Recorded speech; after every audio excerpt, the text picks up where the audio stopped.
اسی پر حکمت کتاب میں سے سورۃ الاحزاب کی آیہ مبارکہ 33 کا کچھ حصہ با ترجمہ تلاوت کیا ہے۔ گزشتہ خطبہ جمعۃ المبارک میں ہم نے وہ خطبہ جو اللہ کے پیغمبر صلی اللہ علیہ وسلم نے غدیر خم کے مقام پر ارشاد فرمایا تھا، اس حوالے سے چند باتوں کا ذکر کیا تھا، اور ان میں جو اہم بات تھی وہ یہ تھی کہ رسول اللہ صلی اللہ علیہ وسلم نے غدیر خم کے موقع پر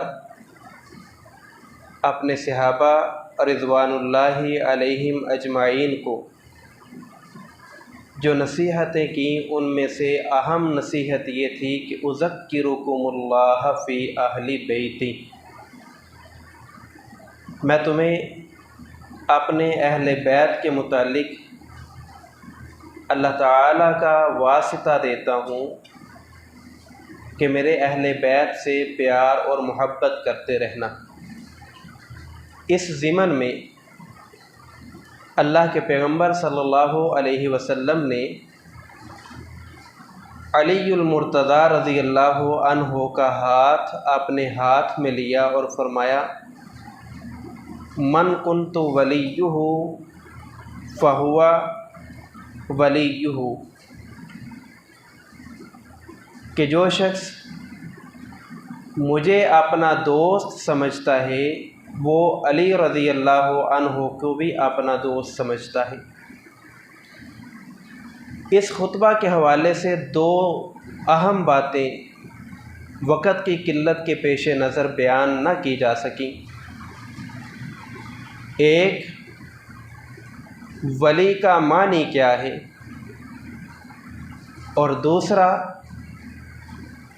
سیدنا زید بن ارقم رضی اللہ تعالی عنہ سے جو سوال کیا گیا تھا کہ رسول اللہ صلی اللہ علیہ وسلم کی بیویاں بھی اہل بیت میں شامل ہیں، تو انہوں نے کہا جی ہاں، اللہ کے رسول کی بیویاں بھی اہل بیت میں شامل ہیں۔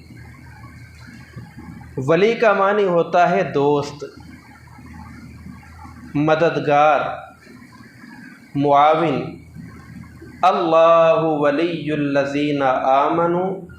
یخرجہم من الظلمات الی النور، اللہ اہل ایمان کا دوست ہے، اللہ اہل ایمان کا معاون ہے، اللہ مومنوں کو اندھیروں سے نکالتا ہے اور انہیں روشنی کی طرف لے کر آتا ہے، اور جو شیطان ہے اس کی کوشش یہ ہوتی ہے کہ وہ لوگوں کو ہدایت سے دور کر دے اور انہیں گمراہیوں میں لے آئے۔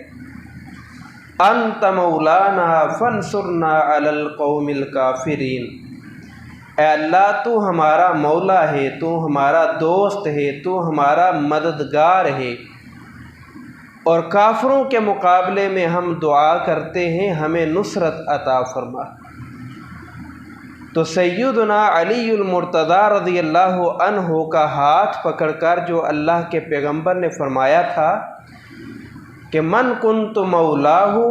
فہو علی مولاہ،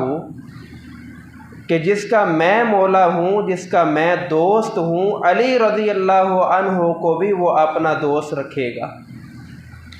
کچھ لوگوں نے اس کا معنی کیا ہے مشکل کشا، تو یہ جو مشکل کشا ہے یہ معنی صرف اللہ رب العالمین کے لیے ہے، کیونکہ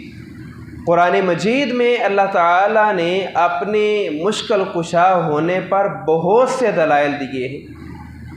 امن یجیب المضطر اذا دعاہ ویکشف السوء ویجعلکم خلفاء الارض االہ مع اللہ، اور قرآن مجید میں اللہ تعالیٰ نے سیدنا یونس علیہ السلام کا ذکر کرتے ہوئے فرمایا کہ وہ اندھیروں میں تھے اور تاریکیوں میں تھے، وہاں انہوں نے اللہ رب العالمین کو پکارا تو اللہ نے ان کی مشکل کشائی کی اور اللہ نے انہیں مچھلی کے پیٹ سے نجات عطا فرما دی۔ اور جب اکرمہ کی کشتی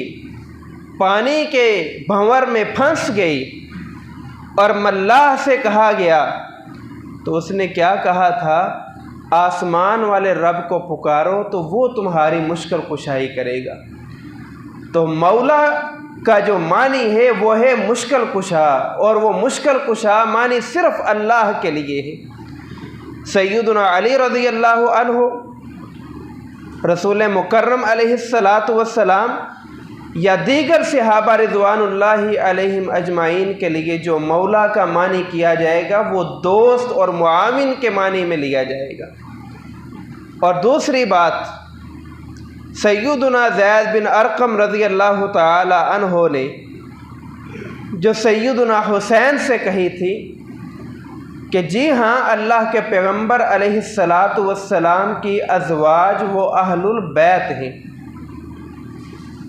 اس حدیث سے آگے والا جو ٹکڑا ہے، یعنی اس حدیث سے جو بعد والی حدیث ہے،